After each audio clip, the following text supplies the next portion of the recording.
Yeah, I don't like this at all. I'll just say that before I say what they did. Welcome back to the Board Game Nation coverage of the 2024 Axis and Allies World Championship. So far, we brought you tableside in a thrilling quarterfinal match and a semifinal match that sent 2 players home and 2 more on to the finals. Time to decide who they'll be facing for this year's title. Today, we bring you back to the table for our second semifinal match. Prepare for battle as we head back to Gen Con to continue our search for the 2024 Axis and Allies World Champions, featuring the Anniversary Edition. Let's make it hot.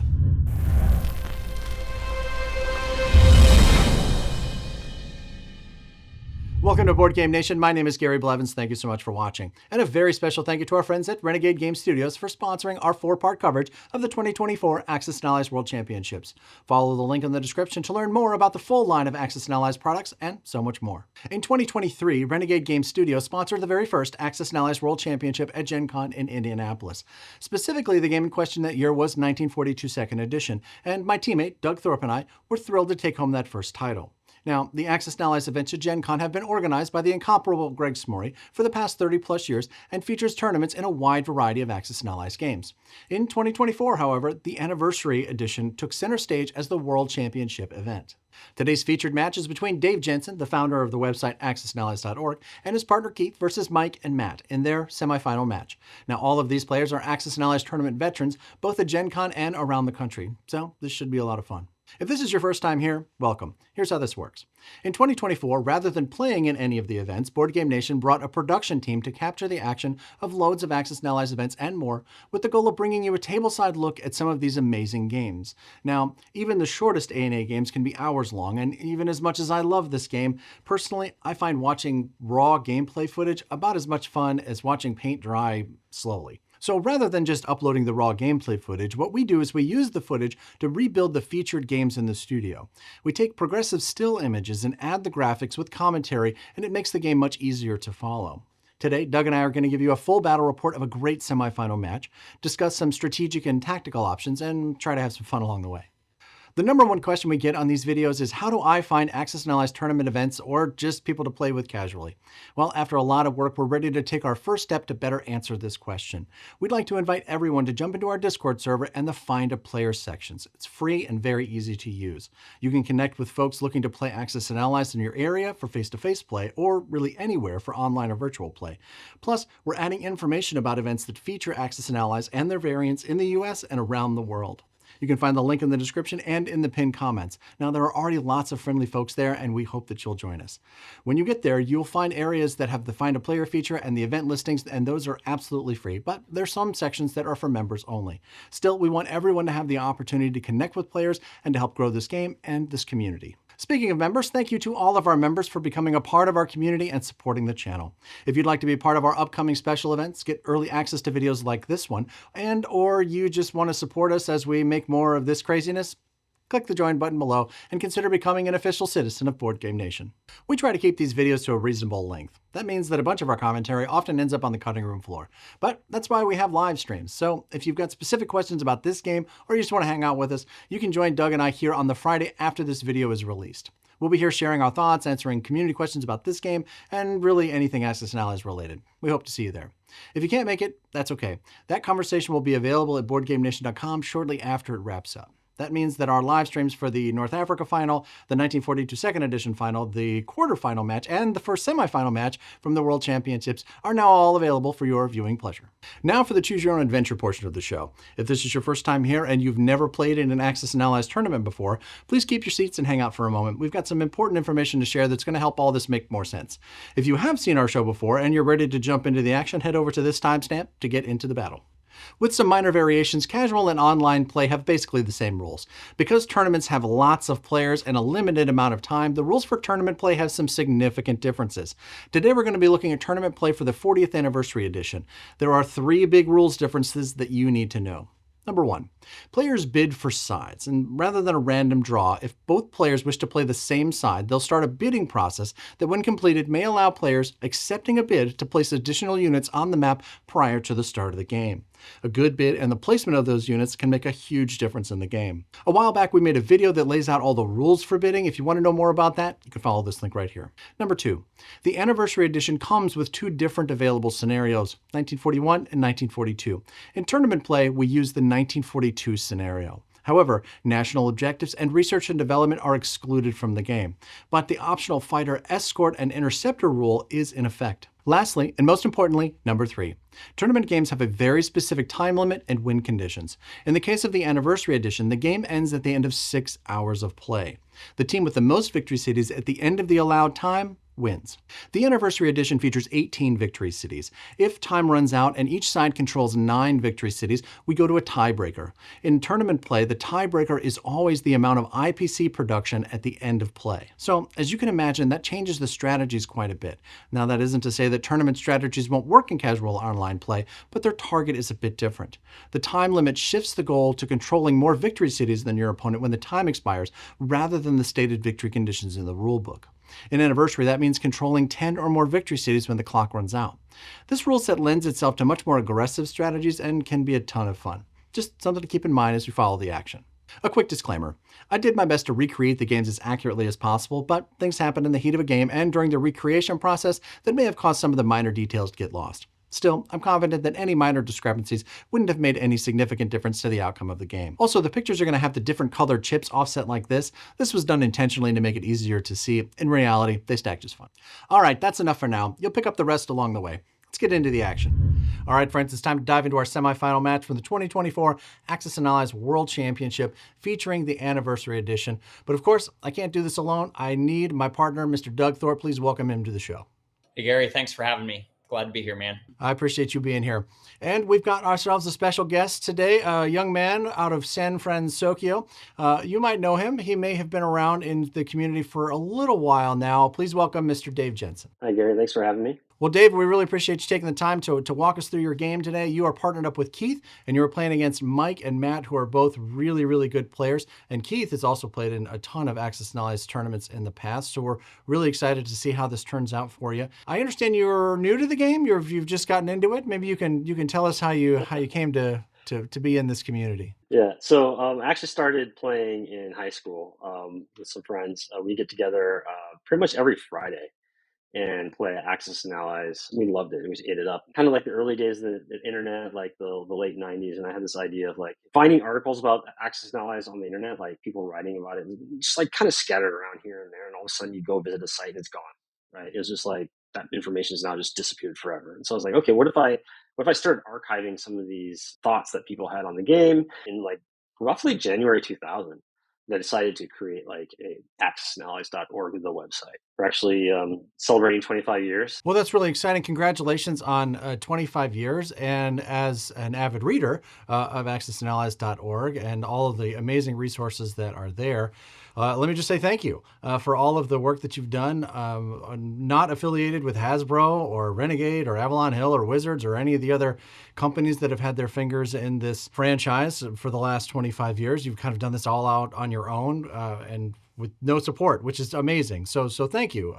On behalf of everybody, thank you so much for your work. Yeah, definitely. It's been a passion project of mine and something I enjoy. Well, fantastic. Doug, are you ready to dive into this game with us? Yeah, I'm looking forward to it. Excited about this one. All right, let's do it. As we know, any game of Axis and Allies at Gen Con is going to start with a bid. So when you were approaching the bid, Dave, can you tell me what your strategy was and how it turned out? Yeah, so in the previous games, we were looking for the Axis, and then we would also receive about 3 or 4 IPCs. But because we were more ingrained with the Axis, I think in this situation, we ended up taking a lower bid than what we originally had wanted.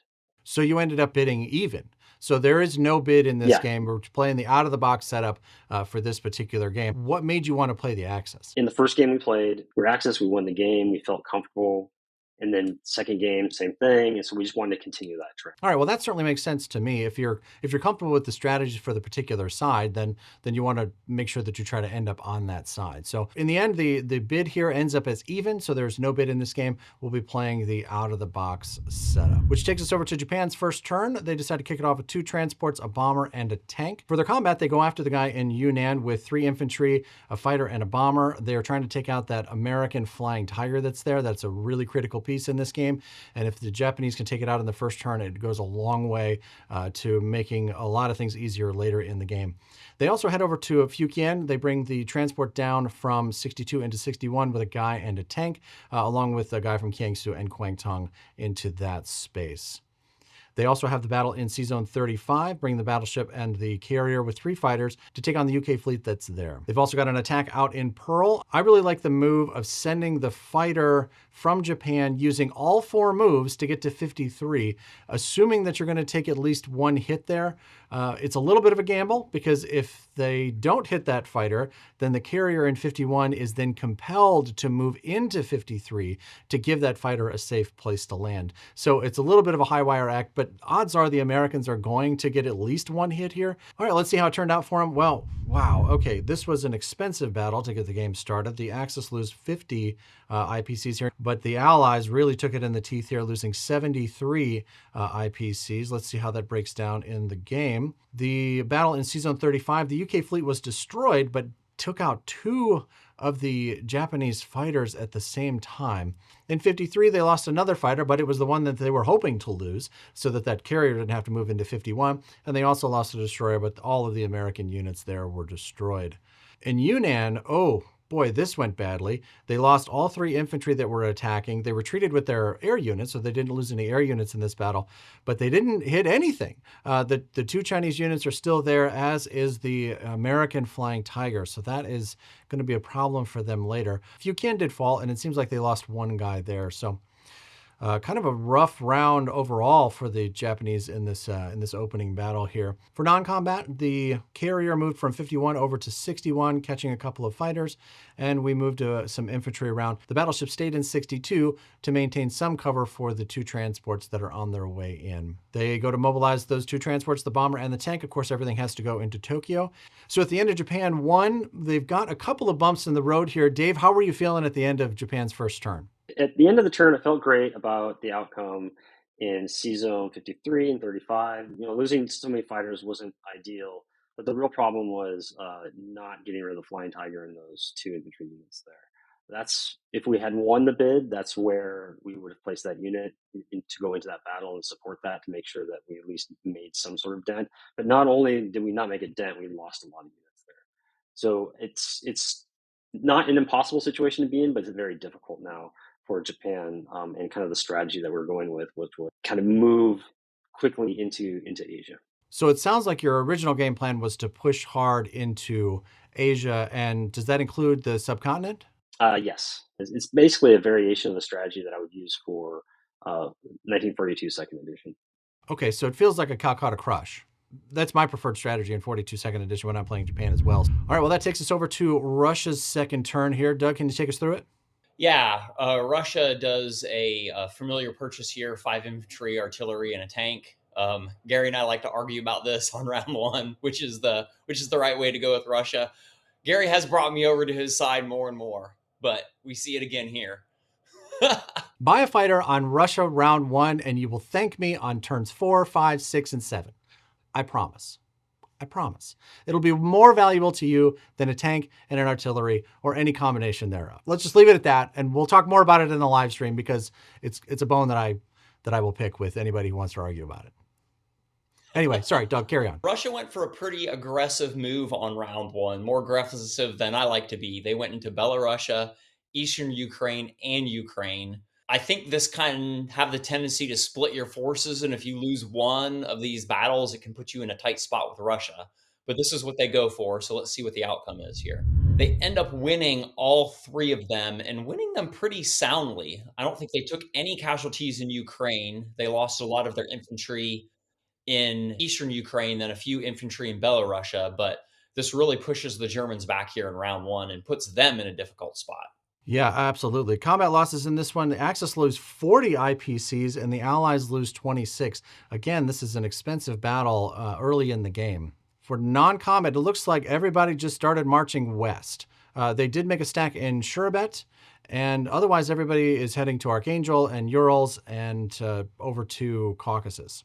I think they have to do that with most of those infantry simply because they did lose a lot of infantry from the front line there. But yeah, they make their big pile out east, move everybody else to the front. They mobilize those units, putting 2 infantry and an artillery into Caucasus and the rest into Russia. Oh, plus 1 guy for reasons passing understanding in Karelia. I don't understand the placement of this. You're obviously not going to keep this territory. It forces them to make a decision on whether to go in or not.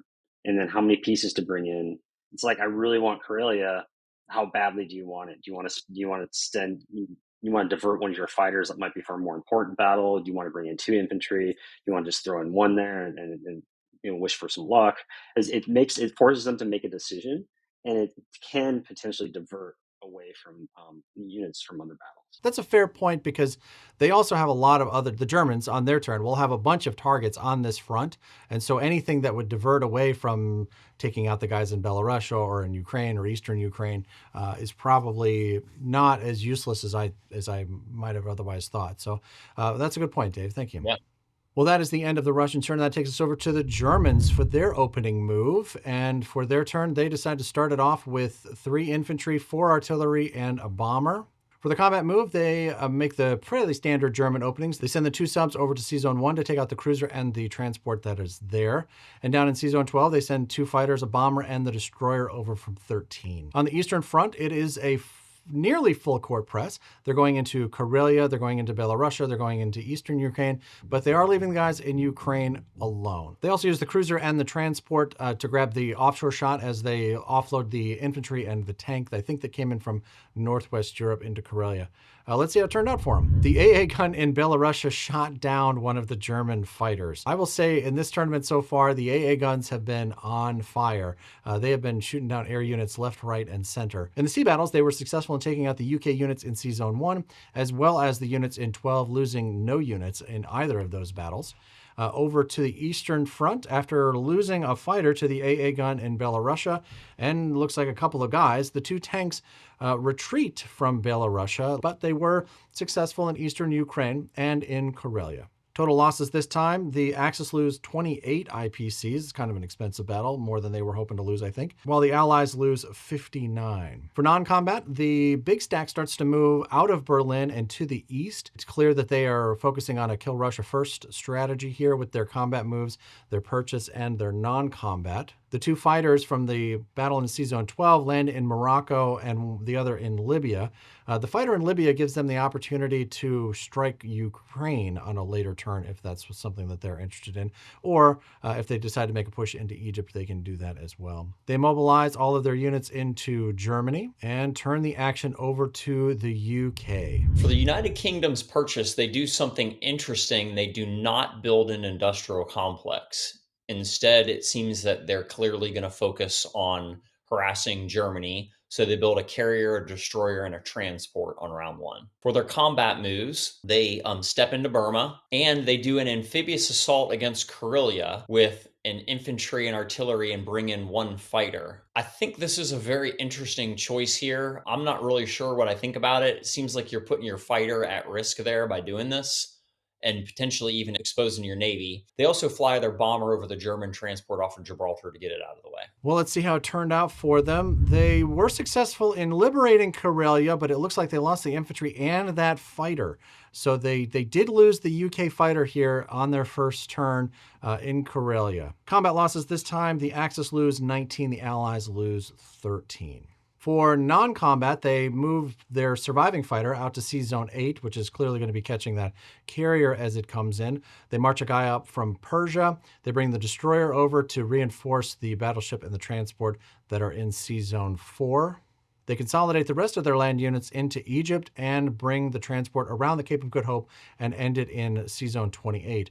The Australian fighter decides to cruise up over the Indian Ocean and land in India to help support the cause there. They mobilize all of their new sea units into C-Zone 8, putting a transport, a destroyer, a fighter, and a carrier in that space.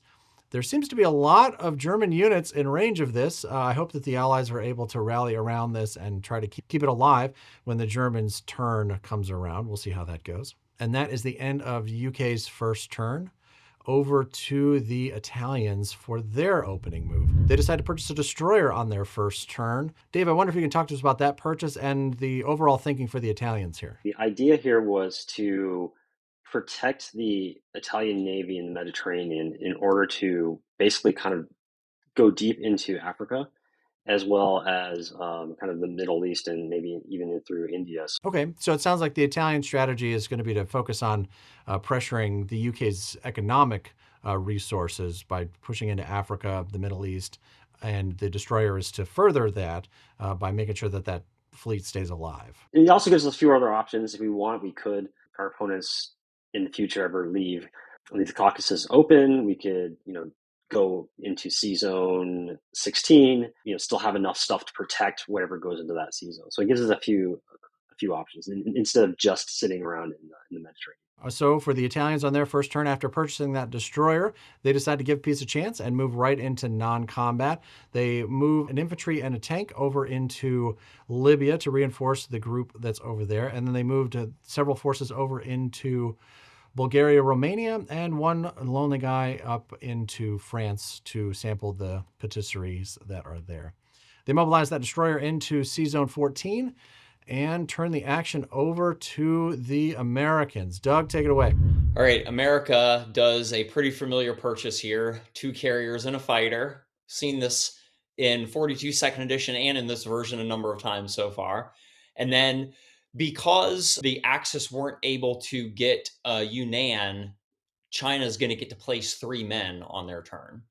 So they decide to do the Chinese combat first. They move into Kiangsu and Fukin for their combat. And because that airplane, the Flying Tiger there, didn't get destroyed, it gives them a lot of extra punch when they are able to reach out and attack. The results in those battles were successful in Fukin, and they got repelled in Kiangsu and decided to retreat with 1 infantry left over. But they successfully destroyed the infantry and that tank that was on the continent. So that really hurts Japan a lot because they're not able to blitz with that tank and lost a lot of their equipment there in Asia. So combat losses for the Allies in this particular round, the Allies lose 6. The Chinese infantry, I have declared that they are worth 2 apiece. That's not in any rulebook anywhere. That is something that I just made up because I needed something for this graphic. For non-combat, something magical happened.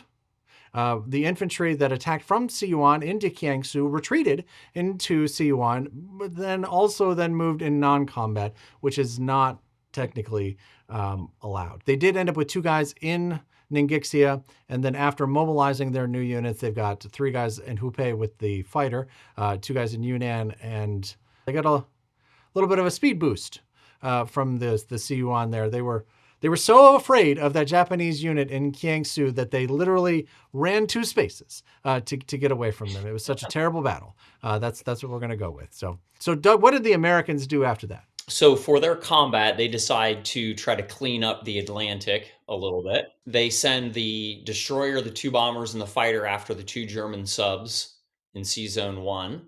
They also decide to go after the Japanese fleet that's off Pearl Harbor with the sub, 2 fighters, and the bomber. The result of that combat is they get the subs, but that sub gets the destroyer again. Another theme that we've seen, those 2 German subs in Sea Zone 1 are really good at defense. The Japanese sub decides to submerge, so the combat happens. Americans get rid of the Japanese cruiser and don't take any hits. Total losses in this battle, the Axis lose 20 IPCs. This time the Allies lose 8. For non-combat, they land their fighter on the British carrier to protect it. They move their transports and the units from the eastern United States into London, land the 1 bomber back in London as well, and then they send the other bomber across to land in San Francisco. The bomber that started on the West Coast lands out in Hawaii, and they bring out their other 2 fighters to Sea Zone 56 to be caught by the carriers, and the destroyer that is off of the Panama Canal comes up to join the Pacific Fleet. Then they mobilize their units. The 2 carriers and the fighter that were purchased go off of San Francisco. And clearly America is going to try to put some pressure on Japan here with building up their Pacific Fleet. And that brings us to the end of round 1. Dave, how are you feeling as the Axis at the end of the first round? So at the end of the first round, I feel a little bit like Japan is, starting, maybe seeing some signs of struggling. Fairly okay with the position that Germany and Italy are left in. Things seem to be going fairly well for them. So I think the game is still open, with some worries for Japan. That takes us to our first Renegade round recap. This round played in just over an hour with time split evenly between the sides. Combat losses were heavy, with the edge going to the Axis.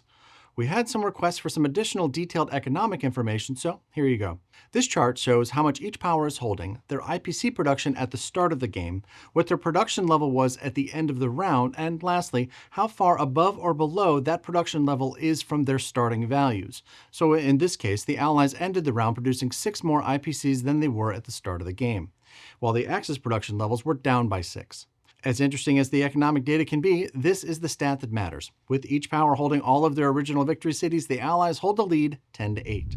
At this point, another magical thing happened. These things happen when humans play games with pieces on tabletops. The UK player pointed and said, "Hey, what happened to my fighter that was in Archangel?" Thinking that it should have been there after the combat in round 1, but we know, because we just saw it, that it had been lost. But of course, we have perfect hindsight in the videos and everything else. So he said, "Where's my fighter?" And the German player said, "Oh, I remember it. It was here." And so they added it to the board. So this fighter is, I'm going to call this the undead fighter.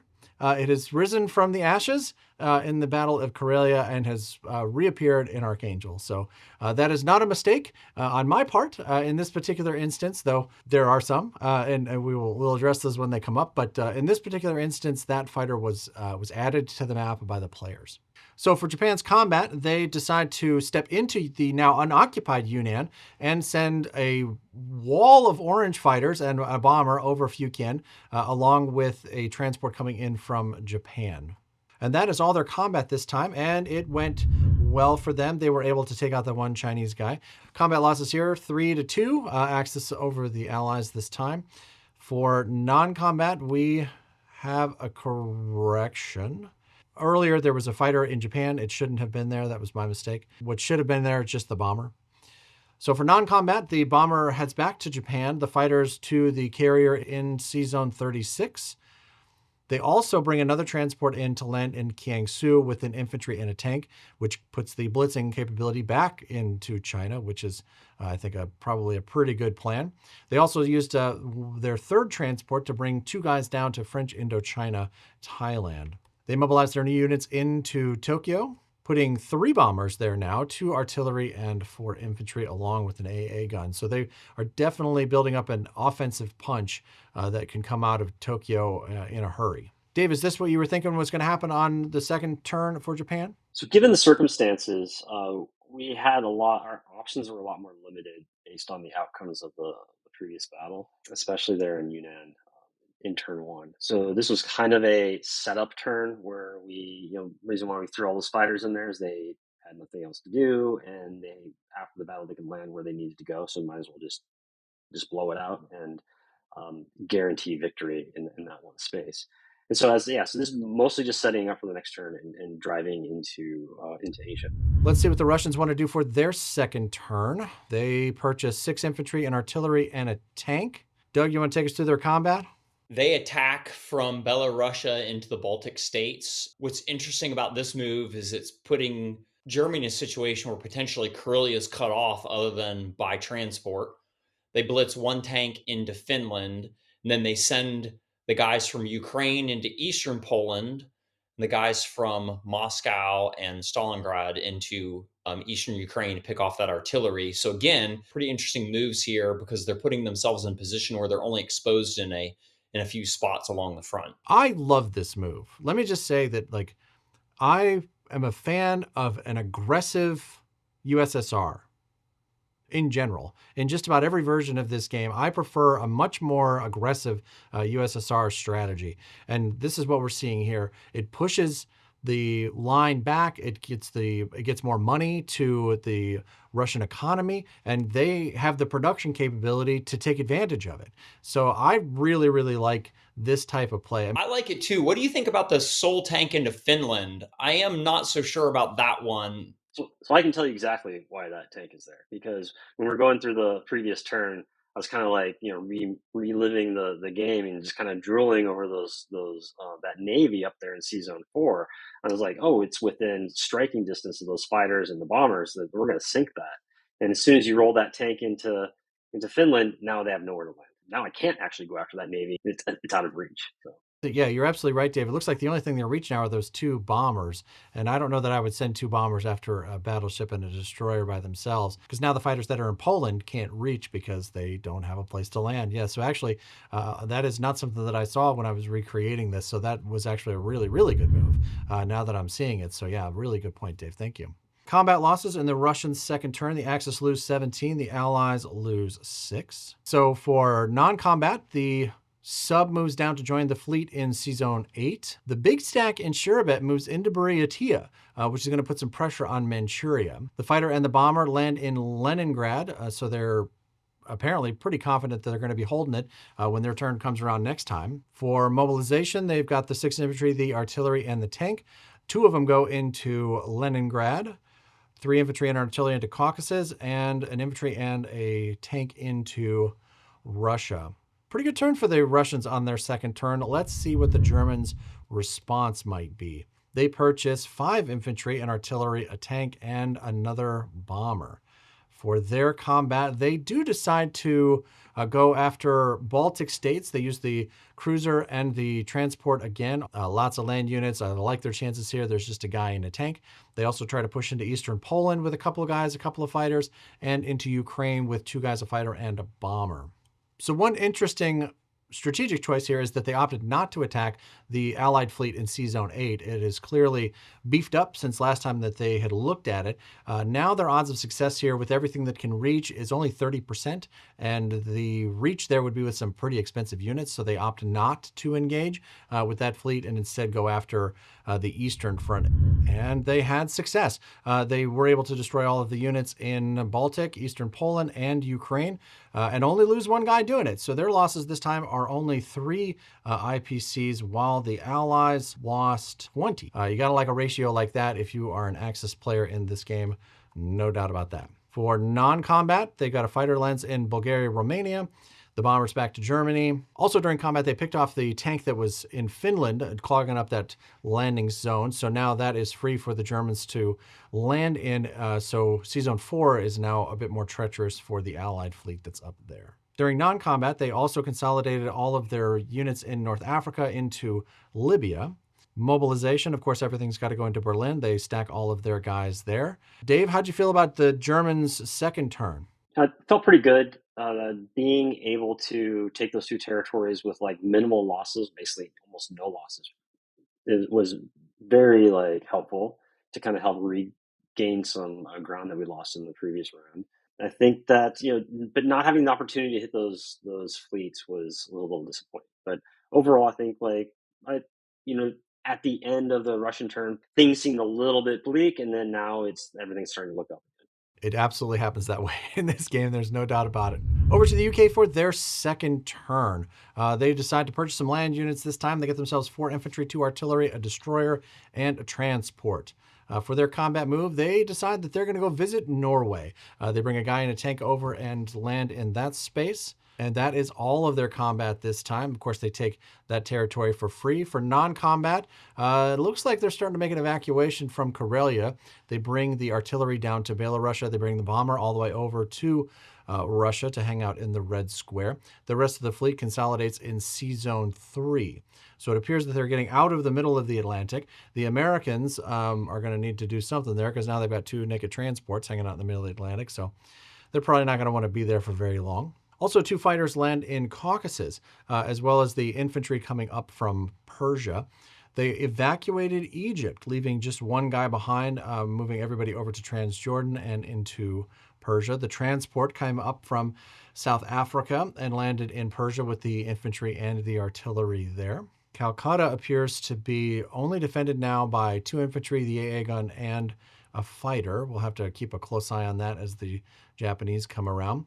They put the land units into the UK and the rest of their sea units into Sea Zone 3 with the rest of the fleet. At the end of UK's second turn, Doug, how are you feeling about their position? I like the UK's position. You made a point in an earlier video where if the United Kingdom doesn't build the complex in India, they're allowed to focus all of their resources and economy on building fleet and going after Germany. And they got a pretty good fleet going there. I think Germany's doing okay, but they're starting to mount the pressure. And so far, even though India is pretty weak I think that, it hasn't fallen yet and it's not vulnerable quite yet. So I think the UK is doing an all right job. Yeah, I think so too. I'm surprised that that destroyer is still in Sea Zone 35. I guess it's there to stop the offshore bombardment when the Italians come to land. I guess I feel bad for whoever drew the short straw on that ship there. They're going to have a bad day here when the Italians decide to roll in here. And speaking of the Italians, let's head over to their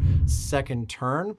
They decide to purchase some land units this time. They've got 12 IPCs to spend, so they buy themselves a guy, an artillery, and a tank. They are going to do some combat this time, and as predicted, the destroyer in 15 is on the menu this time. They send that entire fleet in there, carrying a guy and an artillery, as well as all of the guys marching over from Libya with their fighter. And of course, they don't have any trouble taking out the one guy that's there. But he did take someone with him, and so that takes the losses for this round, the Axis 3, and the Allies losing 11. And looking at that move there, and it looks like we missed taking out that transport in C Zone 34. Yeah, easily could have taken it. Dave, it looks like you're right that the Italians could have sent the fighter from Libya down to 34 to take that transport out for free. But I'm sure that won't be a problem later. We call that foreshadowing. For non-combat, the tank in Bulgaria takes the fast train north to reinforce the Baltic states. The other tank heads back to the Balkans. The guy in Bulgaria, Romania decides that he likes it there. He's just going to stay where he's at. Same thing with the guy in France. The fighter goes back and lands in Libya. They mobilize all of their new units into Rome with the infantry, the artillery, and the tank. And at the end of the Italians' turn, they are going to collect another 12 IPCs this time and turn the action over to the Americans. Doug, what do you think of this one? Okay, China gets 2 infantry units because they have 4 territories. And then the United States builds a destroyer, a transport, a fighter, and a bomber. So bolstering both their Navy, their amphibious assault capabilities, and their Air Force. So they do their combat moves with China first, and they decide to go into Yunnan and Fukin. They also take 2 infantry into Suiyuan. I like the aggression of the Chinese here. Again, Japan was set back a little bit early, particularly with their land units in Asia. And we've seen in really all of our videos that Japan needs land units in Asia to be successful. Looks like the Chinese are successful in Yunnan, Fujian, but they do get turned away in Suiyuan and send the magical super speedy guy back to Ningxia. Axis lose 7 IPCs this time, and the Allies lose only 2. Non-combat, that fighter heads back to Xikang. When they mobilize their new units, they put the 2 incoming units into Xikang to protect that fighter. Doug takes to the Americans' combat here. I think they made some really interesting choices. Yeah, I don't like this at all. I'll just say that before I say what they did. America decides to take their 2 transports in C Zone 8 and send them into C Zone 7, drop a guy in infantry in Northwestern Europe, a guy in a tank, followed up with a bomber in France. I don't like this move. It just seems like you could have consolidated with the fleet in Norway. You could have landed 4 units there, giving the Allies a strong presence in Norway, and then America would have still had those units to go elsewhere with. It seems like you're sacrificing a lot of material for an 8-point gain, and I don't think that's really worth it. Really, no matter what the outcome of these fights. Yeah, when I saw this, I really wanted to figure out why this was valuable. I mean, it seems like the Allied strategy at this point is just to grab what they can grab every single time. But I don't get this one. Like you said, they're throwing away the 2 transports, and these guys are not going to live very long. I don't really get the calculus here. Dave, do you have any thoughts about why they did this? Yeah, I'm not sure. And maybe it's just to put some pressure on Germany to, really kind of make that decision making more difficult for the next turn. I think you're right. The only reason I can think of it is to just try to. Russia's been doing pretty decent. And so if they try to siphon off more German troops to the west, that can be effective. One thing I do think they missed here, if they're going to do this, I think you split the transports and you put one in C Zone 7 and the other one in C Zone 6 so that Germany just has to chase them around more. Whereas with both of them in C Zone 7, you can just send either an airplane or a sub or a destroyer or anything after to get both of them. And that's the only American combat this time. and it went well for them. They were able to take both Paris and northwestern Europe. They did lose 1 infantry in the taking. The Axis lose 6 IPC, the Allies lose 3. For non-combat, the bomber heads back to the United Kingdom and decides to park there. The rest of the fleet moves out to Midway. I thought this was an interesting choice. They move out there with their only transport, putting 3 guys in Midway, and now they've got 3 fighters, a battleship, a cruiser, a destroyer, a sub, and 2 bombers within range of C-Zone 62. They're literally threatening Japan. I don't know that they could take it with what they have right now, but they're certainly knocking on the door here. Even just landing in Buryatia or into Manchuria, like this would be a big problem for the Japanese if the Americans decide to start landing troops in Asia all of a sudden. So I thought this was an aggressive, but I think clever move because they're only exposed to the 3 bombers and 2 fighters, which they can pretty easily stand up to. Dave, I wonder what you thought about this when you saw this. On one hand, I'm like, I wish they hadn't done that. It really puts the pressure on. But on the other hand, we were prepared. We were ready for the eventuality of this, and we can, if we have to, we can move units into C-Zone 62. All right, so the Americans are going to mobilize their C units into 56, the transport and the destroyer, and the shiny new P-38 and the bomber land in San Francisco. Boy, the Pacific's starting to get a little crowded. We'll have to see how it plays out. Time for the Round 2 Renegade recap. This round played a bit faster at just under 54 minutes and had substantially lower casualties. However, the Allies have continued to stretch their economic lead. A quick note, you'll notice that China isn't shown in the Allies' economic production. Here's why. China doesn't produce IPCs. They can generate 1 infantry for every 2 territories that they control at the start of their turn, rounded down. But if the Axis take control of a Chinese territory, they do generate IPCs from it. So as we go through the game, you'll notice that the Allies up might not always balance with the Axis down or vice versa. This is due to the function of the Chinese economy. I know some accountants out there who that was really going to bother, so I wanted to clear it up. As we look at the victory count, we can see that with the capture of Paris, the Allies currently lead 11-7. Over to Japan for their 3rd turn. Dave, tell us what you're thinking going into this turn. So going into Japan's next turn, the United States is clearly threatening Japan at this point. Thankfully, we thought ahead in the previous round, and Japan is positioned to protect the island. So now there's a lot of decisions we have to make here because, how much do we protect the island? How much is it just, are they trying to fake us out and they're just going to kind of move around? They're just trying to pull us out of position. We want to keep still putting units into Japan, but if we keep things too much out of position, we leave the units vulnerable. So a lot going on in the beginning of this turn. There's much strategery happening. Absolutely, it sounds like. Over to Japan for their 3rd turn. For their turn, they pick up 3 new land units, 2 infantry and an artillery, and 3 destroyers, definitely getting ready for a big naval fight.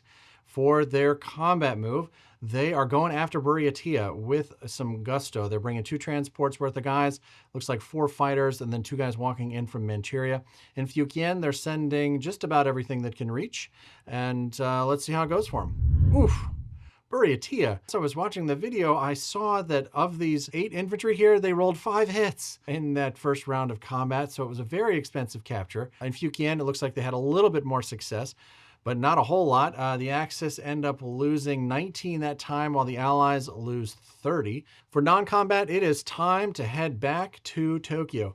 They bring everybody back to C-Zone 62. They do use the transport that was in 36 to pick up 2 guys and land them in Manchuria, just so that the Chinese don't just come walking all the way through here. For mobilization, of course, everything's got to go into Tokyo. They add those guys to the mainland in Japan and the 3 destroyers bulking up the fleet. That is a pretty significant fleet there in 62. We will look at the math for the Americans attacking it when we get over to their turn. For now, Dave, looked like another tough round of dice for the Japanese. What were you feeling when this one was done here? That was not a good outcome in Buryatia. That's not what we were hoping for at all. When you go in with, I don't know if the odds were overwhelming, but they significantly in our favor. However, it's not all is lost because, at least we got Buryatia. The odds going into Buryatia there were 91.3% for success there. So this was It was God. an unusual outcome for sure. That sends us over to the Russians for their third turn. Doug, you want to take us through this one? You're certainly going to like their purchase. 5 infantry, 3 artillery, and a tank. What would you buy at this point in the game, Gary? Well, at this point, we need some range. Instead of buying the artillery, I would have bought a fighter, is what I'd have done here, because now you're so far away that I would have wanted the range. You've got the UK that's landing. You've got the Americans now that have decided to land in the Western Front. So now you're going to need some range. And the Germans have not created the big giant stack. They had 32, so they could have done something different with the buy for sure. So that was Russia's purchase. Their combat moves are to go after Ukraine again, trying to build themselves a buffer for Stalingrad, and to put a light push into East Poland to try to get rid of those 2 infantry there. They were able to wipe everything out in the Ukraine, though they did not capture the territory, and they were successful in East Poland. One of their artillery made it through to capture that territory. I think is decent for them because there's not a threat, a land threat against Caucasus and Stalingrad anymore. So I feel like that puts Russia in a pretty decent position. So combat losses in the Russians' third turn, the Axis lose 12. This time the Allies lose 10. For non-combat, the fighter and everyone else decides to throw the party in Belarusia, abandoning Karelia, at least for now. It seems like they didn't feel like they could stand up to the amphibious assaults from C-Zone 5, as well as the stack and the considerable air power that can get to Karelia at this point. They decided to take their AA gun and run away. They go to mobilize all of their fancy land units. So they've got 2 infantry, 2 artillery for Caucasus. They've got 2 infantry and artillery and a tank for Russia. And then 1 guy in Karelia. There he is again. Still not seeing the wisdom of that, I don't think. But there it is. And that is the end of the Russians' third turn. The Germans, on their turn, they do need some guys. There's no doubt about that. So they get themselves 7 infantry and artillery and 2 tanks. For their combat, the 2 tanks from Libya sprinted down to Anglo-Egypt, Sudan, eyeing the rest of the continent before them unoccupied. They also push into northwestern Europe and into France, as well as eastern Poland and a big stack into Karelia. They clearly are interested in hanging on to that, and they do. They are able to basically sweep off the riffraff there on the west coast of Europe. They take Karelia, they take eastern Poland, all with no troubles. They had a big set of dice this time. The Axis only lose 6, but the Allies lose 33 IPCs. Now, a big portion of that are the 14 IPCs for the transports that were, given clearly as an early Christmas gift. For non-combat, they continue to march to the east a bit, the fighters landing in Poland. The sub did move out to C-Zone 7, and the destroyer moved in and joined the Italian fleet in C-Zone 15. They mobilize all of their new units there into Berlin and seem to be getting a little healthier at this point. They've got a pretty strong hold in Karelia, and they've got some units now marching back towards the Eastern Front. Dave, what were you thinking about Germany's third turn here? So I'm feeling a lot better at this point. The threat from Russia, the threat from the United States seems a little bit less intense now. Holding on to Karelia was a big win for us on this one, especially with that big stack. Now we're worried about the UK and what they can do with that big navy, all those transports. So some of the other options that were considered for Germany's third turn here, obviously they decided to go into Karelia, but they also looked very closely at London, even to the point where pieces were moved and math was done to determine whether or not London was a possibility. Probably best that they didn't go because the math there was only 22% to take London. But anytime that I've got a capital at risk for more than 20%, particularly when an opponent is feeling like they're behind, which it seems like the Axis feel like they're a little bit behind here, that makes me nervous. If I were the UK player here, I would be looking to bolster the defense there or get rid of the Navy that's in C-Zone 5. Well, I think the UK heard me because they purchased 3 infantry and 2 tanks and artillery and another fighter. For their combat move, that transport that Italy failed to pick off on their turn has decided to take itself on an adventure. They grabbed the infantry and the tank out of Persia and headed down to the East Indies, tried to take out the one guy that's there and the territory that's worth 4 IPCs by itself. And as it turns out, from where they're landing right now, considering that the rest of the Japanese fleet is all the way up in Sea Zone 62, this transport's not even in danger after this move. So this was pretty clever, I thought. In addition to that, the infantry from Burma and the fighter from Calcutta came over to try to take out the one guy standing in French Indochina, Thailand. And the UK decides to make a giant push into Karelia. It looked like the Germans had a pretty strong hold on this, but the UK decided that they disagreed and they decided to push into it. When they look at the math for this, the Germans are favored to hold here. It's only a 43% chance for the UK to be able to take this territory. I think maybe the idea here is that they were planning to do a 1-2 punch where the UK came in and then the Russians came in behind them. And if they're successful here, this is pretty rough for the Germans to be able to come back from, because they are going to lose a big stack of infantry and a few tanks. One thing that I noticed here that was a little unusual is that the UK guy in Caucasus did not step in and liberate Ukraine. I thought maybe they were holding on to this for a non-combat into Persia to maybe try to protect that space, but it stayed right there. So just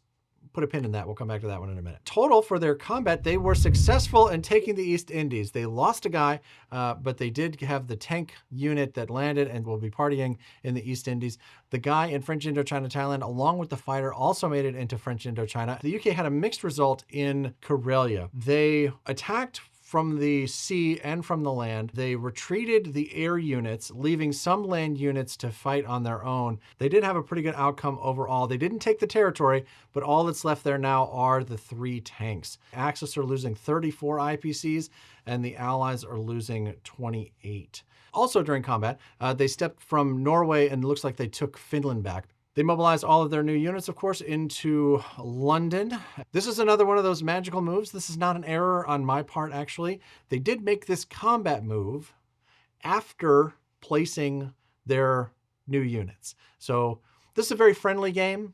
A little friendlier than normally you would see, but they did make this move, and it was a combat move into Ukraine, but they made it late. So not a big deal, but it's worth noting. Doug, any thoughts on UK3 here? Yeah, I thought UK's round was really good. I mean, definitely in Southeast Asia and the Pacific, that was fantastic to pick up 6 IPCs there. The tank blitz through Norway into Finland and all the units hitting Karelia, I think was pretty good. It seemed a little risky maybe with so many fighters and the bomber there involved in that battle. But again, where Germany down there, and suddenly Germany has almost no infantry on the front at all. And it's going to be really hard for them to keep pushing against Russia. So I think it was a really solid round for the United Kingdom. Ever since missing out on hitting that transport on the earlier turn, just one of those things. You're in a tournament.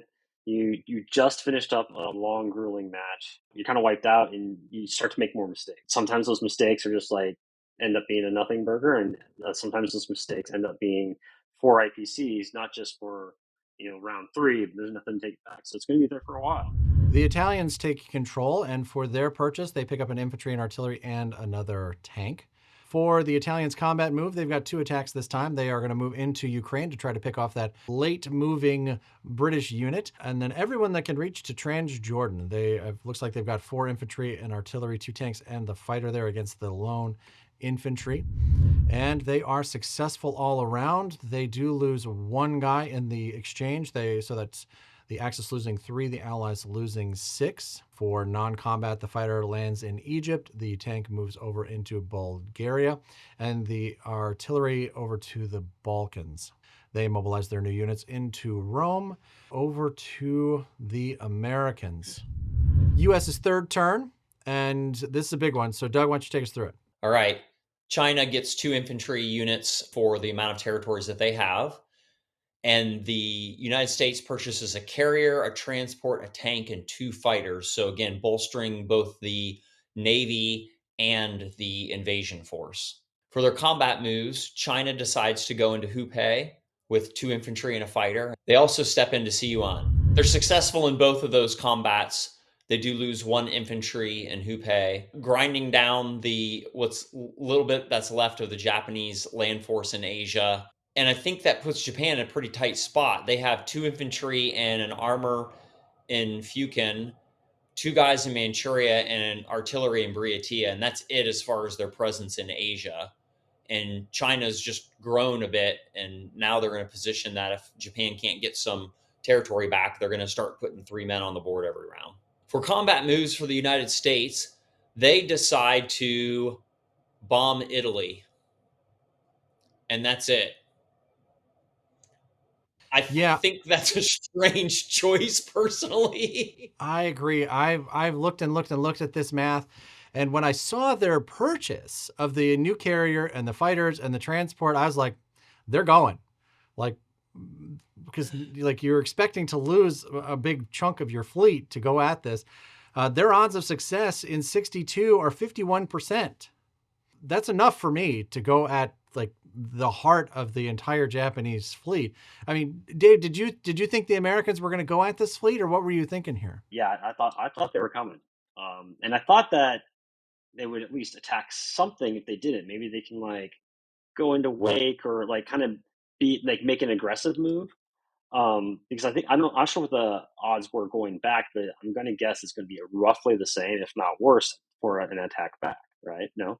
No. So, and this is really important. That's you are always going to be better. Always, always, always, always, always going to be better in these situations on the attack than you are on the defense, because your defense does not include the bombers and your attacks do.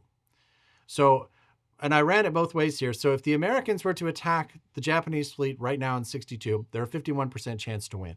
If it's reversed and the Americans don't move, Japan is 99% to take that fleet out. The bombers and the extra battleship. Yeah. Yeah. So with that in mind, they should have just come at it. Just to it's a risk worth taking. You might shorten the game and go get dinner early. I think if they had not kept that bomber in London the entire game, effectively not doing much other than a random attack on Paris and now bombing Italy, like I think it could have really changed the math for them and put them in a really good position if that were over here in the Pacific.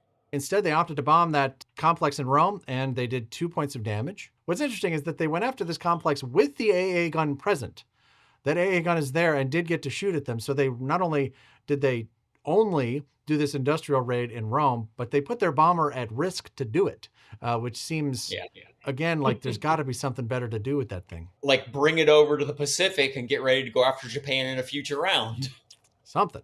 They do their 2 damage in Rome and then move over to their non-combat move phase. The bomber lands in Caucasus. The fighter that was on the carrier in C-Zone 4, instead of moving into the fray in Asia, decides to head back to London. And then in the Pacific theater, they evacuate Midway and move everybody down to the Hawaiian Islands and C-Zone 53. And now the only thing that can reach them are the fighters and the bombers. They mobilize the carrier, the transport, the tank, and the 2 fighters, all in the Western United States and in C-Zone 56, which puts another reasonable fleet there. So at the end of round 3, it looks like the Americans are going to continue the game of cat and mouse with the Japanese in the Pacific Fleet. Calcutta is unoccupied at the moment and doesn't appear to be in a great deal of trouble, though the Italians are posing a threat. They have now opened the Suez Canal, and that fleet can now swing into 35 and attack Calcutta on their next turn. According to our Round 3 Renegade recap, the game played a bit slower at just under an hour and 14 minutes. Looking at the combat losses, we can see that the Axis had a big round here. They caused the Allies to lose over 30 more IPCs in units than the Axis, and they were able to significantly reduce the production disparity. Plus, they brought the victory city count to a tie. Japan 4. Dave, tell us what you're thinking about the Japanese position at the start of round 4. So here we have the U.S. fleet has backed off. It gives us a little bit of breathing room, but now we have this pesky transport. It's clearly going to go after another island, right? And if it gets lucky, it's going to siphon off another 4 IPCs next turn. So ideally, we're going to do something about that, but like there's not a lot of options in terms of trying to stop that transport on this turn. So we have to hopefully set up to go after that transport on the next turn, while also trying to keep the US at bay and still press into the rest of Asia. So there's a lot that has to be done, and with like not quite enough resources to get it done. Japan starts the turn with 33 IPCs, and they decide to splash 4 subs and pick up 3 infantry. For combat, they are moving into Suiyuan with 2 infantry and the 3 bombers, and they're going to make an amphibious assault into French Indochina Thailand with that battleship and all 3 transports to move 3 land units. I thought that seemed excessive, but that's how it worked out. They got the 2 battleship shots. I do like their odds in this battle, and they do hold true. It looks like they did lose a guy in the process. Yep. Oh, they lost 2 guys. So that's 6 for the Axis and looks like 5 for the Allies this time. But they did get some additional land units into Asia, so I think that's going to be useful for them. For non-combat, they moved everybody down into French Indochina, Thailand, and the entire fleet down into Sea Zone 39. Plus, they used a destroyer to set up a block in the Caroline Islands so that the American fleet can't just jump over and take Manila this time. So they did set up a light block and are kind of mirroring the U.S. fleet here. So it'll be interesting to see what happens with the U.S. this time. But I will say that transport in Sea Zone 38 is definitely paying attention to where that Japanese fleet is, because they have the option to give them a pretty bad day. Of course, we're mobilizing up to Tokyo. They get the 3 infantry there and the 4 subs. Dave, can you tell us about the sub purchase? The subs were, we wanted to bolster our Navy to kind of start to match or maybe even outpace the US so that we could start focusing back on the land war. And originally we went with 3 destroyers, but we're a little concerned about the aircraft. The aircraft just swoop in, destroy all those destroyers, and then suddenly they're useless. So we went with the subs. Subs can still soak up hits. If you spin one off, it can go after units that are stragglers. So they're still very very useful pieces. To Russia for their 4th turn, they decide to purchase more guys. They got themselves 7 infantry and a tank this time. For their combat, they are making a push into the Baltic states. They are headed back into Karelia with a big stack. I think they are intending to hold on to that for the remainder of the game. And they are headed into eastern Poland and Ukraine. They are pushing the entire Western Front. They are successful all around. They take Karelia, they take Baltic states, eastern Poland, and Ukraine. Combat losses this time are significant for the Axis. They are losing 33 this time to the Allies 9. Boy, that is not something you want to see if you're the German. And now the Soviets have liberated their entire Western Front. They mobilized their new units. That's 3 infantry and a tank into Caucasus, and then 4 infantry into Russia. They've got all of their air units and a pretty healthy stack in Caucasus there. They are looking poised to head south if they need to, and are certainly ready to defend Caucasus should the Italians decide to get froggy. For the Germans' 4th turn, they decide to pick up some additional land units. That's 5 infantry, 5 artillery. For their combat move, they are blitzing through Africa with 1 of the tanks. The other one stays in Anglo-Egypt, Sudan. They push back into the Baltic. Again, that cruiser and the transport continue to dominate in Sea Zone 5. They're also pushing in eastern Poland, but they leave Ukraine alone this time. But they definitely stayed out of Karelia. They had success in the Baltic states and East Poland. They lost 9 IPCs worth of infantry, and they took out 4 Allied infantry for a total of 12. For non-combat, they sent the destroyer through the Suez Canal into Sea Zone 35 and marched the land units east to Transjordan. They moved the stack to Poland and landed their air units in Poland, Berlin, and they put a fighter in Italy to dissuade the Americans from coming back with their bomber for an additional industrial raid. They mobilize all of those shiny new land units into Berlin and turn the action over to the UK. You want to take us through this one, Doug? For UK's turn, they purchase 4 infantry and artillery, 3 tanks, and a fighter, trying to fill up those transports and give themselves a little more air power. For their combat, they pick up a guy from Burma and the tank from the East Indies and go into Borneo with an infantry and a tank. They decide to swing their transports and their battleship around and land in northwestern Europe, and then send their airplanes after the fleet in the Baltic to finally clear out that transport and effectively remove pressure from Karelia. I mean, there's that artillery that could get in from the Baltic states, but there's just not that much follow-up few air and a few tanks that can blitz through. But that's going to really handicap Germany's ability to not only continue to poke at Karelia, but even threaten the UK's capital. And they lose in Borneo. They Oh, kill the Japanese guy there, but they lose their infantry and their armor. I was really rooting for that guy. I was rooting for that guy. He felt he was on an Yeah. adventure. He was on an adventure. Oh well. And they were successful in northwestern Europe, losing an infantry there, and they didn't lose anything in the Baltic and wiped out Germany's navy, but didn't have any loss to their air. So that was really key for them. Yeah, this is a big round for the UK. The Axis lose 37 IPCs and the Allies only lost 14. So yeah, this is a big swing. For non-combat, the UK decides to move the infantry over from Burma into Calcutta. They did leave a guy in Persia to stop the tanks from blitzing through. They move the rest of the fleet around to join that battleship and transports in Sea Zone 4. Keen-eyed viewers here will notice that during the purchase units phase, they purchased 9 units. Unfortunately, the UK has a maximum of 8, so they had an extra unit there that they could not place. And the way that this works in the rules is that when this is done accidentally, which it was in this case, the player gets the money back. So 3 IPCs goes back into the treasury of the UK, and the piece just goes back in the box. So they end up having 3 IPCs that they didn't necessarily expect to have. So at the end of the UK's 4th turn, they've got that transport just hanging out off the coast of Borneo. They're about to have a bad day, it seems like. I was hoping that they'd go down and pick up those Australians and continue their extravaganza, but it seems like the party might be over for them. And they've got a big fleet sitting in Sea Zone 4. And a couple of the fighters also landed in Karelia during their non-combat. So that is definitely looking like it's not going to be falling back into German hands anytime soon. Over to the Italians for their 4th turn. They've got a couple of really interesting options here. The Italians could have opted to repair it here, but instead they get the 2 infantry, the artillery, and the tank, which is the 4 units, which is their max. For combat moves, they do swing that fleet through the Suez Canal and decide to attack Calcutta. They've got 2 offshore shots, a cruiser and a battleship, along with an infantry and a tank. They move into Persia as well, and they are successful all around. They do take out the guy in Persia, they take out the guy in Calcutta, and take no losses of their own. So that's 0 for the Axis and 6 for the Allies in the loss categories this time.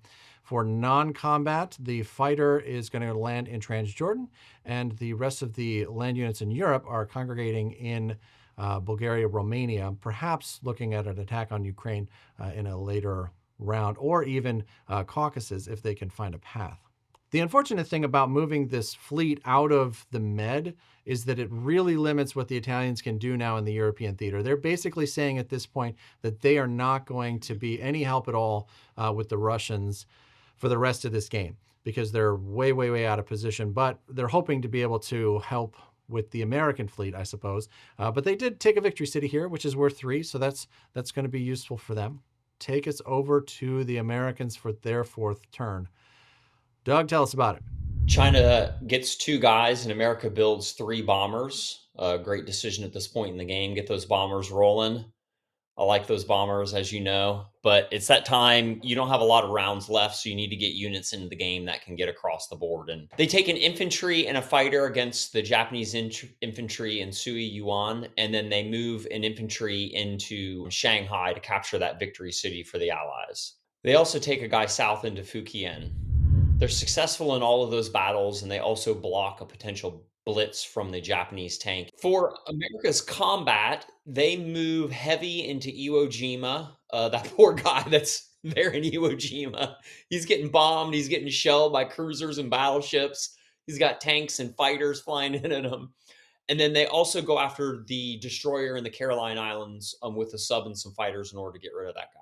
On the Russian front, they send the American fighter and bomber that are over there after the German artillery in order to clean that guy up and really lock down Karelia for the Allies.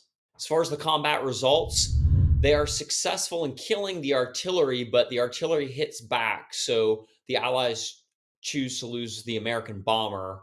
In the Pacific, they're successful in both of those attacks. They do lose the sub in the Caroline Islands, and then they successfully take Iwo Jima. For combat losses, it's a push 18 for the Axis and 18 for the Allies here. For their non-combat movement, America consolidates their entire fleet at Iwo. They land their 3 bombers in Midway, putting themselves within striking distance of not only the Japanese capital of Tokyo, but really all of Japan's victory cities. They land the fighter in Karelia in order to defend it. And they mobilize their units, placing the 3 bombers in western United States in order to put themselves in range of Sea Zone 62 off the coast of Japan. So I like the Americans' move here. The only thing that I don't really care for is this raid on the Baltic states. It's not like Karelia is in danger. The best that they could hope for there is to get there with that 1 artillery. They could get there with the 2 tanks, the fighters. But the thing is that the Russians are going to have another opportunity to go before the Germans do. So there was no real need to use the American air power this way. Those units could have flown to China. They could have moved over to the Pacific Theater if they didn't feel like they were going to get used over here. So I think that there was some better uses maybe for those American air units. I agree. It's kind of like they knew the game only had a round or 2 left and they didn't know what else to do with them. I do think they could have come up with something a little bit better. I mean, the fighter's great in Karelia, but I would have recommended doing something different with the American bomber. I think that the American bomber could have flown into a position where it could have been available to participate in any battle off of or near Japan. Like that American bomber could have gotten into the action in or around Tokyo, so I don't really know why they chose to throw it away against an artillery piece. They could have hit the guy in Manchuria with that bomber, which would have made it Yeah. impossible or made it much more difficult for them to have a shot at Shanghai. They need that victory city, and that artillery may be their ticket to getting it. So again, I think there was better options for these air units here, and I think that might have been one of them. We'll see if that comes back to bite them. Over to our Round 4 Renegade recap. Round 4 lasted almost exactly 1 hour, and it looks like the Axis made the most of it, taking out 106 IPCs worth of Allied units while only losing 64. But with China pushing back, it looks like the Axis production has started to slip. In the victory city count, lots of cities changed hands in this round, but the score currently has the Allies back in the lead 10-8. So at the top of the Japanese 5th turn, the players agreed to play through 6 rounds. They've looked at the clock, they've got a pretty good idea that they're going to be able to get through the 6th round. So going into J5, the opinion is that there will be another round of play, which is a really key point when it comes to where everyone's going to go in that last turn or 2. So they have agreed to play through all of 5 and all of 6. Into Japan's 5th turn, they purchase 3 infantry, a tank, a sub, and a destroyer. For their combat moves, they do send a fighter to end the story of that valiant transport that took its surfing safari down there in the islands. They also head into Fujian, and they try to take back Shanghai from the Chinese with the last artillery that's in the area, as well as 2 bombers. This is a really key battle here. They need that victory city. They failed to take the victory city. They killed the infantry that was there, but they did not take the territory. They kept the 2 bombers because they think they're going to need them to go after the American fleet. So they opted not to take Xinjiang. They did take Fujian, and of course, that transport in 49 is now at the bottom of the South Pacific. Losses this time, 7 for the Axis and 11 for the Allies. For non-combat, they used the transports to move 3 infantry off of Japan and into Manchuria. Dave, I wonder if you can talk to us real quick about that choice. Yeah, so the reason why we did that is because we opted to keep the bomber, we needed, a force that can get into Shanghai to take Shanghai because the game is about victory cities. So as long as we can hold Tokyo, hold Shanghai, I think that puts us in a much better position for a win. So in the rest of their non-combat, everything comes back to Sea Zone 62. They've got the 4 fighters there on the 2 transports. Both battleships are still in play. They've got the destroyer, and after they mobilize, they've added another sub and a destroyer, as well as the land units to Japan. That gives them 6 subs in that fleet right there. That's a lot of hits to go through for sure, and a lot of potential sneak attacks. And the Americans only got the 2 destroyers over there, so they're going to have to make sure that they hold on to one of those. But the island of Japan is the thing that concerns me the most here. They've only got the 4 land units and then the 3 bombers with an AA gun there. So we'll be checking that math when it comes to the Americans' turn. The Russians kick off their turn with 5 infantry, 2 tanks, and an artillery. For their combat move, they decide to step into Persia. They're coming down with a pretty good stack of infantry, an artillery, a tank, their fighter, and their bomber. They make a big stack that moves into Baltic states. They're going to clean up those 2 artillery that are in eastern Poland, or at least they're going to give it their best shot. For their combat, yes, they did. They took out eastern Poland. Looks like they lost 1 guy there, and they were successful in Persia, but they did lose a couple of infantry in that battle as well. Combat losses here, the Axis are losing 23 IPCs. This time the Allies are losing 12. For their non-combat, the fighters come back and land in Caucasus. They mobilize into Caucasus and into Russia, as well as 2 guys into Leningrad. I'm not sure what I think about stepping forward all of those infantry into the Baltic states. It seems that you're exposing them to all of Germany's air power and with the buffer of all the infantry. I might have just stuck 1 guy in there just to capture the territory and prevent any sort of blitz. Yeah, the only reason I can see doing this is if you had the ability to immediately follow it up with other allied units, but the Germans go next, right? So when you think about turn order here, the Russians go, the Germans go, and then the UK goes. Maybe part of the idea is if the Germans do attack it and you're going to get some hits against the Germans, and then Britain can land and wipe out what's there or something. It would certainly help to break But yeah. up that stack. Germany 5, they purchased 6 infantry and artillery and a tank. Feels like they might think the doors are closing in a little bit here. For their combat move, they are going to push the riffraff off of northwestern Europe with a lot of air power and several land units. They're going to attack the Russians in Persia with all 3 bombers that came all the way down from Berlin. So now those bombers are not in range of that UK fleet anymore. We did some math here looking at the German attack on the UK fleet and whether or not that was an option. They're about a 40% chance to win here. So I don't know that I would have necessarily gone for it, but I certainly wouldn't have taken my bombers all the way to the other side of the theater here. But that's what they do. They come down there with 2 infantry and artillery, a tank, and 3 bombers into Persia. When they conduct their combat, of course, they are successful in northwestern Europe. They take it with an artillery. They're successful down here in Persia. They did lose 13 IPCs, while the Allies lost 32. Oh, and the tank continued to blitz through Africa. They picked up the Union of South Africa this time and headed back to Rhodesia to try to continue their spree. For non-combat, those 3 bombers decide to land in Calcutta. The rest of the units have moved into Poland. A couple of fighters there, a couple of fighters back into Germany. They mobilize all of their new units into Germany, of course, and turn the action over to the UK for their 5th turn. They decide to purchase 4 infantry, 3 tanks, and their 4th transport. That 4th transport is a key moment in the life of any North Atlantic UK fleet.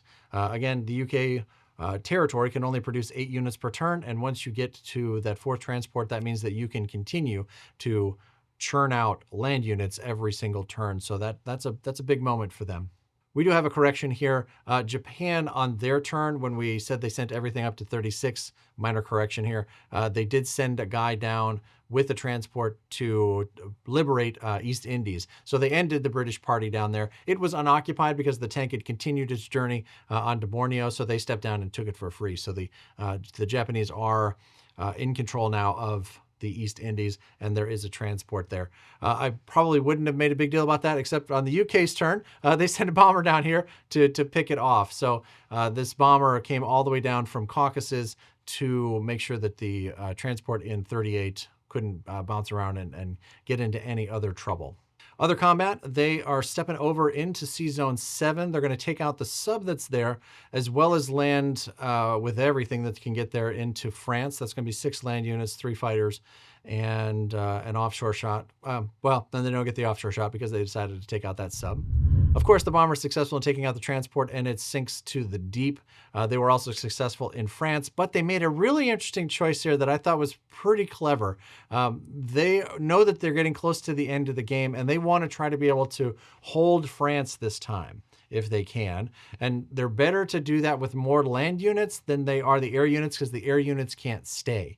So they opt to, when they take a hit from the Axis forces, they opt to lose a fighter rather than one of the infantry, because the infantry will be able to stay and hopefully defend the space from the Italians that are going to be making a counterattack.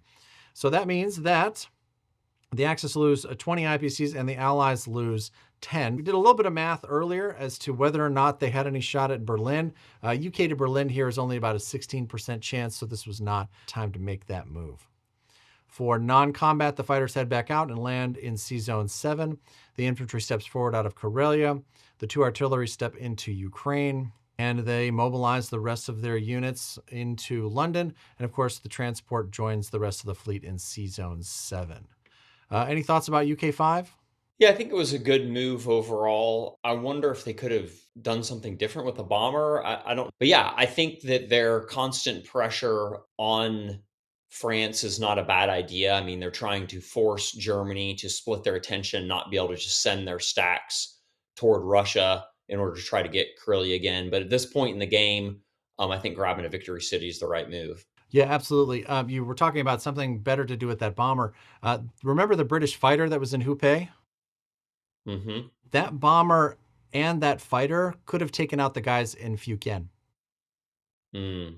Oh That yeah, yeah. bomber could have gotten there with that fighter, and they likely would have been able to take out that infantry, that artillery, which would have made it all the more difficult for them to either defend Hong Kong, because now the Chinese are headed in that direction, and certainly would have made it much more difficult for them to take Shanghai back. Yeah. And they kind of caught that at the last minute. I noticed it in the video. They kind of caught it at the last, oh man, we could have done this.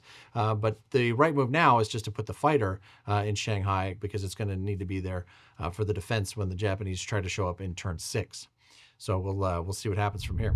The Italians are starting their 5th turn with 17 IPCs, which is a pretty healthy budget for them. They use it to buy 2 tanks and an infantry and an artillery. For their combat move, they send the tank through Burma into Yunnan. So the Italians are trying to get into China, which is a kind of an unusual place for them to be. And of course, they are also making a push into France. I don't know that they're going to be able to take it, but they're certainly going to be able to soften it up for the Germans. They are successful in landing in Yunnan. So there is an Italian flag in Yunnan, which is, again, not something you see all that often. They were unsuccessful in France, but they did retreat with a tank, and they were able to take out 2 of the infantry that were there. Total losses this time, that's 10 for the Axis and 8 for the Allies. For non-combat, the Italians decide to send their fleet around the corner into Sea Zone 36. I think they're trying to create a distraction for the Americans, or maybe put themselves in a place where they might be able to retake, but actually they left the infantry in Calcutta. They've got the transport with them, but they left the infantry in Calcutta rather than bringing it with them, which would have created the opportunity to at least take a shot at Shanghai, or to maybe put it in Hong Kong later for some kind of defense. Or, I mean, worst case scenario, it could have been used to try to liberate Japan if that were to fall. So I think this was a little bit of a miss on their part. We're getting towards the end of the time, and everyone's starting to play a little bit faster here. So some of these little nuanced things get a little harder to see when you're trying to play at speed. If I had been Italy, I would have taken a shot at Australia. Instead of attacking that tank into China, just take a man and a tank down there. You have 2 bombards. I know the Australians have a better chance with the bombard. Maybe you get a little lucky and you can capture that city, and the Allies aren't getting that city back. Yeah, that would have made it very difficult for sure. The Allies are way out of position to take any shot at that. So yeah, maybe you're right. That certainly would have been an option. They mobilize all of their new units into Rome and turn the action over to the Americans for their 5th turn. All right, we're here. US 5. What are we going to do with this one? Doug, take us through it. All right, China gets 3 infantry, and the United States chooses to build 3 bombers. Great decision at this point in the game. China, for their combat, decides to take 2 infantry and a fighter into Fujian in order to try to wipe out the Japanese offensive force there in Asia and hopefully better secure Shanghai. They're successful in destroying those 2 units, though they do lose their 2 infantry units, but they accomplish the purpose that they are after. And that allows them to land their fighter in Shanghai to help defend it. They left the guy in Hubei in order to prevent a blitz, I'm assuming, through that territory, hoping they'd get Fujian. But since they didn't get Fujian, the Italian could still blitz through there and have a shot at Shanghai. For the US's turn, they decide to go all in on Sea Zone 62. This is what they have there. They bring the 3 bombers from the West Coast, and they also take all of the land units from Iwo Jima and go for an amphibious assault on Manchuria. So the idea is they're foregoing hitting Tokyo in order to get the better odds at Manchuria, allowing them to put their land units in Asia to try to get victory cities there. What do the odds look like on this, Gary? Did you run the numbers? I did run the numbers, and the fleet battle in 62 is pretty overwhelming for the Americans. I was really interested in whether or not Tokyo was a viable choice here, and it doesn't look like it is. They're only a 12% chance to go into Tokyo here if all they attack with are the land units. They could move some of the air units in, but now you got to factor in the AA gun, so it gets a little bit trickier. But they're 90+% to take Manchuria, which would eliminate the last Japanese land units in Asia. So it would be very, very difficult for them to, it would leave it to the Italians, essentially, to take Shanghai. This is laid out in nice order from the top to the bottom, 4s, 3s, 2s, and 1s in the combat. I laid out the pieces like this because I was inspired by what happened in the actual rolling of the dice at Gen Con, and we do have the footage of that, and we will take you to that now. All right, so this was the final battle at Gen Con as rolled live and in person with all of the players that are there. Let's see how it goes. Okay. I picked them out already. Okay, so you have 3 1s. 3 1s. 3 2 2s. 2 2s. 3. 7 3s and 7 4s. I understand you warmed up your dice. You were ready to go. Yeah. I like it. How many 4s? He's rolling them all. How many 4s? Why wouldn't you land in It's one of the reasons why we play Accidentalize, right? To just throw as many dice as I don't have possible. the numbers? Exactly. Yeah, we just have 6. He's got a pretty good fistful of dice over there. 7. All right, so I got Saber 1, 2, 3. I got 7 4s. Throwing a fighter. Either way, See, even Dave here is wondering whether or not Tokyo was the right option. Right. Yeah. you got this. Yeah, here Keith is putting it together that if they take Manchuria, that they almost certainly can't win the game. All the marbles. That's a really big Oh roll. my gosh. This dude, man. I swear. That's a lot of hits. 11 hits. 11. And you had 14 units. That's allocated. So So this 2 is wagons. 6, And that first round was 11 hits 8, out Oh of my God. in that first round of dice. 11. That's I all. seem to remember this. What's that? I think I tried to blank it out of my memory, but now it's all coming back to me. I'm glad we can help you with that, Dave. Okay. Those are your 1s? My ones, because I can't hit your plays with this. Fair enough. I warmed these up, by the way. I warned you. One. All right. Yeah, so Japan gets 6 hits in return. And so now Japan has got a defense value of 26. The Americans have got an attack value of 46. So it's still pretty good odds here for the Americans. The Americans have got 14 hits to give, and the Japanese have 7 hits remaining. There's a lot of pieces going back in the box right here. Lots of carnage in this one. No, because if we could have the lag in there, that'd just be fun. Based on the odds you have it, but 6 3s and what? 6 3s, 7 4s. Oh my God. The desolation of I small. mean, they can roll upside down. This is where Dave turns it around. I'll just tell you. Spoiler alert. This is where they turn it around. There's a lot. Yeah, you only have 6 units, 7 units. So I don't know how many hits they got Oh, that that's there, good. but Right. it was enough. Uh, And Okay. at this disagree, point, but then agree. the Axis concede.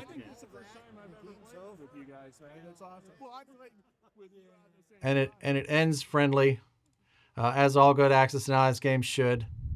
Combat losses here, as you can imagine, are significant. The Axis lose a whopping 154 IPCs worth of naval units, while the Allies lose 70.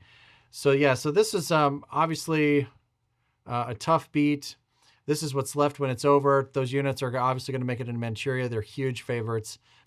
Dave, how do you feel about how it ended? It's tough getting a loss like that, but it was still a fun game. It's still a fun, friendly game. And I played against these folks, some of the folks in the game before. It's just, even though it's a competitive environment, it's also, it's also generally a friendly environment. I wanted to share with you, for the viewers, kind of what the thinking was had this game continued. What happens next is the Americans would have lost probably 4 bombers here, assuming that the rest of the Japanese fleet would have rolled. They probably would have lost 4 units. They almost certainly would have been able to take Manchuria. During non-combat, those 6 fighters and the remaining bombers land in Shanghai, which pretty much puts that out of reach for the Italians to be able to do anything here. They'd be basically moving into the entire Air Force of the U.S. Navy, which is significant. So this is how this game ended. Any final thoughts about how it all came together for you and your tournament experience in general? As I'm sure a lot of the viewers know, this tournament play is a completely different style of playing Axis and Allies, right? It's like you're playing for the victory cities. It's definitely helpful, like showing like why we surrendered at that point, because all the while behind the scenes, we're like doing the calculation: how many victory cities are up, how many victory cities are behind. Like, can we if we get Shanghai, what does that do for us? And so, yeah, it's a different style of playing it, and it's a lot of fun. And one thing I recommend is when you go to Gen Con, you definitely should be playing with a partner. If you try to do it on your own, it's a lot more difficult. It's really helpful to have somebody double check your work. Just to take breaks once in a while. I always have a great time in these tournaments. The talent is very very high level of play. I highly recommend it. It's a great experience, even if you only do it once in your life. It's for any Axis and Allies fans, it's definitely worth a visit to Indianapolis in August. Well, and separate from it being, strategically valuable, it's just more fun to be able to be there with somebody and to be able to Exactly. to share the victories and to victories are sweeter and defeats are less bitter when they're shared with a partner.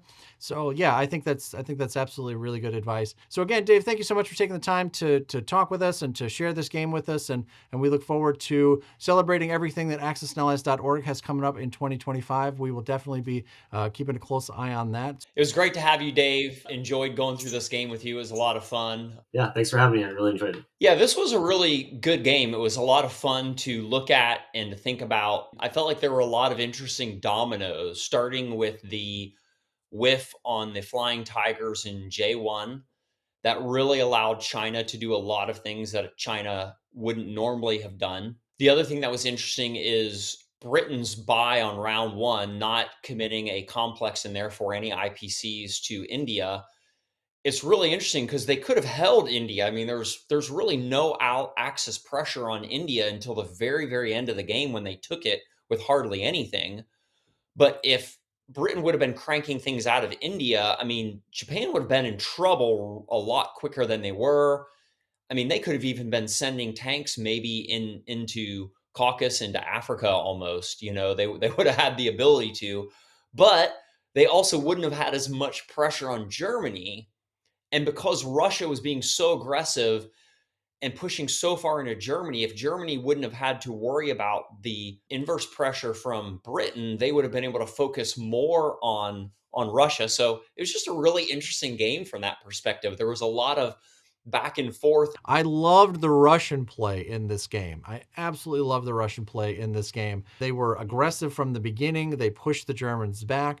When everyone tells you that it can't be done, this is how you do that. And it can only be done with the support of the UK continuing to land on stacks before they turn into giants. Right? It's easier to cut down a sapling than it is to cut down a redwood. If you can take those units down before they get really, really big, I think you're going to be in a much better situation. I still think that a fighter or two here for the Russians would have been more effective, but I love the rest of the Russian play here. So I think overall, I think the Allies played really, really well here. A couple of little things here and there, but I don't think that the Axis played badly. But overall, I think this was a really fascinating game. Well, congratulations to Mike and Matt. They are headed to the finals where they will face Eric and Brandon for the title of World Champion 2024 Axis and Allies. Super exciting. Doug, thank you so much for taking the time. We look forward to having you back for the finals to walk us through that game. Super excited about it. Thanks again for being here. Thanks a lot, Gary. It was a lot of fun as always. Enjoyed it and look forward to live stream, man. Absolutely. We will see you Friday night. Thank you for watching our coverage of the second semifinal match from the 2024 Axis and Allies World Championship. Thank you again to our friends at Renegade Game Studios for sponsoring this video series. We're really excited about everything that they've got in store for this great game. Thanks again to Doug for taking the time to share his thoughts. We hope that you'll be back for our live stream on Friday night after this video is published. They are always a lot of fun. Congratulations again to Mike and Matt on their victory. We wish them luck as they face Eric and Brandon in the finals. Make sure to hit that subscribe button and the bell to get notified when that video is ready. And if you want loads of exclusive content, including extras and deleted scenes from this game and even the raw footage from Gen Con, click that join button and find the membership level that's right for you and become an official citizen of Board Game Nation. When our coverage of that final match is ready, you'll find it right here. When the live stream that followed the premiere of this video is ready, it'll be here. For our latest bit of mayhem, right this way. And if you're ready for more from Board Game Nation, click here to subscribe. My name is Gary Blevins. Thank you so much for watching. We'll see you next time.